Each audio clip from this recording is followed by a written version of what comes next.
Hey, read through the word. Today is September 14th, 10 days from the New Testament.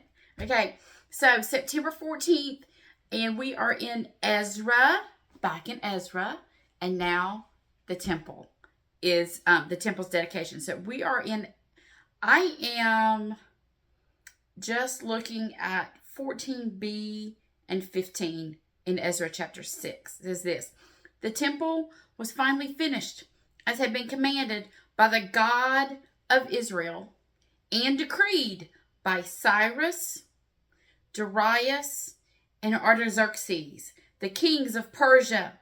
The temple was completed on March 12th, during the 6th year of King Darius' reign. Okay.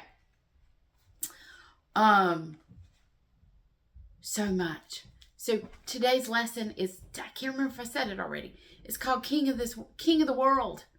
King of the World. That's the name of today's lesson, because that's who we're going to talk about, is the King of the World. And we look out here. So, I am nerdy about all things. My students at school, they're all like, Ms. Nance, why do you know so much? I said, back in my day, I pull that. Back in my day, we read these things called books.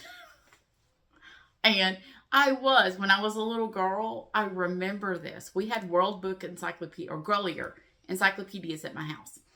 And I still remember, you had to buy the set and all this. Well, my grandparents had the World Book. And theirs were old.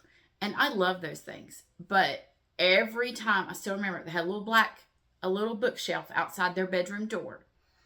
And when we would go over there, I would go grab a book, one of the encyclopedias, open it up, and lay down on my stomach and read. So, that's Wikipedia fascinates me, because it's one big encyclopedia in my hand at all times. So all of these things I love. And I said, God has used that. And I joke with my students all the time about, I don't love math, but I'm teaching personal finance, which is math. It's actually a math book I use. It's a consumer math book, but I'm doing math on the board. I said, y'all, look at me. And science and all of these things, because God is King of the world. He's all of these things.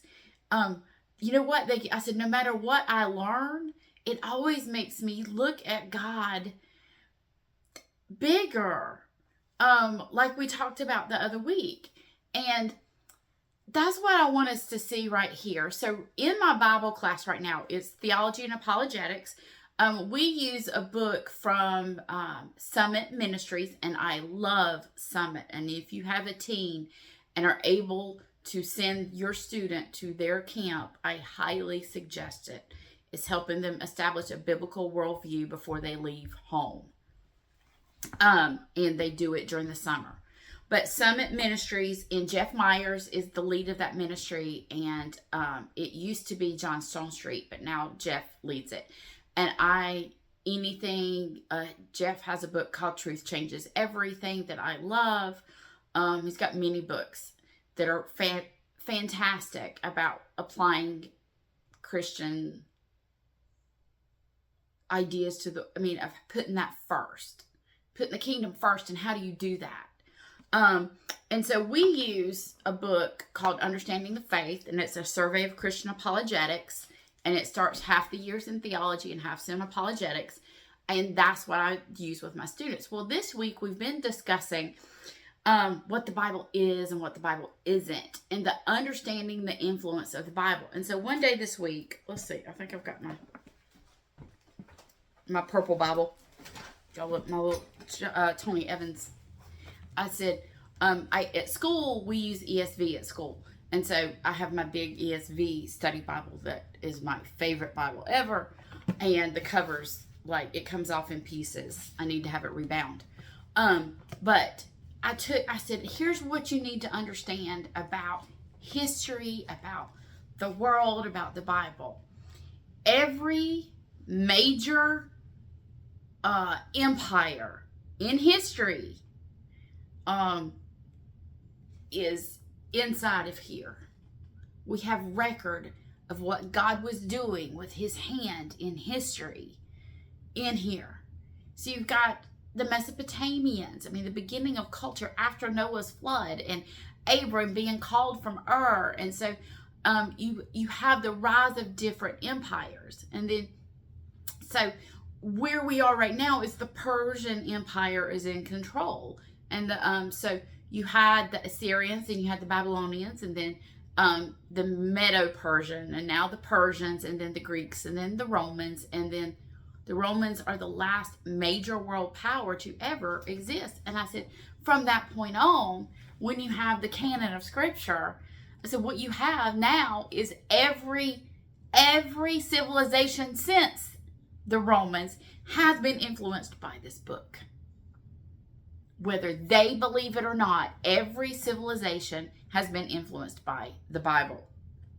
Not only is the Bible part of world literature, it changed Western civilization. It changed so many things about putting into application Jesus' commands of his followers and what that meant for the world. It meant that Christians established education, Christians established hospitals, Christians established orphanages, everything's been influenced by the teachings of Jesus and what he commanded of his followers, and that his followers then did it. That we think we have these grand ideas, but God's in control of all things. And so I want us to look at that for a minute, about right here at the temple. And it's they finally have done what they were supposed to do. And Scripture tells us very easily, it just says this, that the temple was finally finished and had been commanded by the God of Israel and decreed by Cyrus, Darius, and Artaxerxes, the kings of Persia. We haven't even got to Xerxes yet. We're getting to him. I think he's in our reading today, isn't he? Esther, yep. And so, were these kings followers of the one true God? No, they were not. They believed their own press. Like some has said that, because Isaiah mentioned Cyrus. So that Cyrus was like, oh, well, if Isaiah said I'm supposed to do this, maybe I should do it. But that God has a plan. And you're like, Lisa, you say that all the time. Yes, because I want someone to believe. God has a plan. His plan is that he is king of the world. These men thought they were kings. They thought they had big empires. But you know what? God had a plan. God had a plan for his people, because God is setting up everything right here for the fullness of time, for Jesus to be born. God has a plan. It is just so happens that God created time and space. I tell my students, God created the box. The box is time and space and everything in it. But he is not inside the box. He is outside of it.